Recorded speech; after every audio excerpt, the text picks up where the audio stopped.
Отандық тауарды нарыққа қалай шығаруға болады? Жергілікті кәсіпкерлер жасап шығарған өнімдер бәсекелестікке төтеп бере ала ма? Бүгін Шымкентте өткен тауар өндірушілердің форумында осы мәселелер көтерілді. Қандай түйін жасалғаны келесі бейнематериалда. Қазір отандық өнімге сұраныс аз. Бұл ащы да болса шындық. Сондықтан кейбір кәсіпкерлер істі жүргізе алмай, бизнесін жарты жолдан тастап кетуге мәжбүр. Бұл шағын және орта бизнестің ең ақсап жатқан тұсы.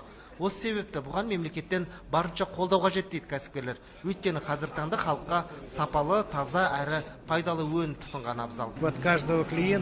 Қазір әрбір тұтынушыға жекелей қарау керек. Оның сұранысына ие болатын тауар шығарылса, мәселен, біз ауыз суды тазартып тұтынуға болатын қондырғы ойлап шығардық. Оны еліміздің бірқатар аймақтарында орнаттық.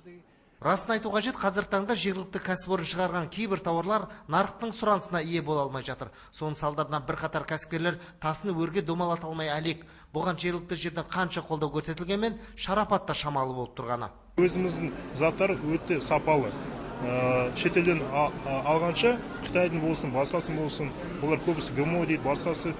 Біздің именно өзіміздің облыста шыққан тауарлар өте сапалы. Бүгінде Оңтүстік Қазақстан облысында 1,5 мыңға жуық ірілі-ұсақты кәсіпорындар бар. Олардың барлығы нарыққа төтеп бере алады деп айту қиын.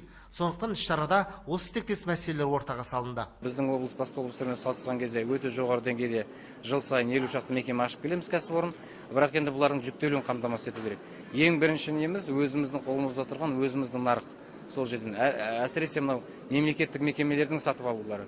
Көрмеде шағын және орта кәсіптің мамандары өз өнімдерін ортаға салды. Арасында елімізге танымал кәсіпорындар да бар. Олар ең алдымен саннан сапаға мән бергенді қалайды. Өйткені сатып алушының талабы солай.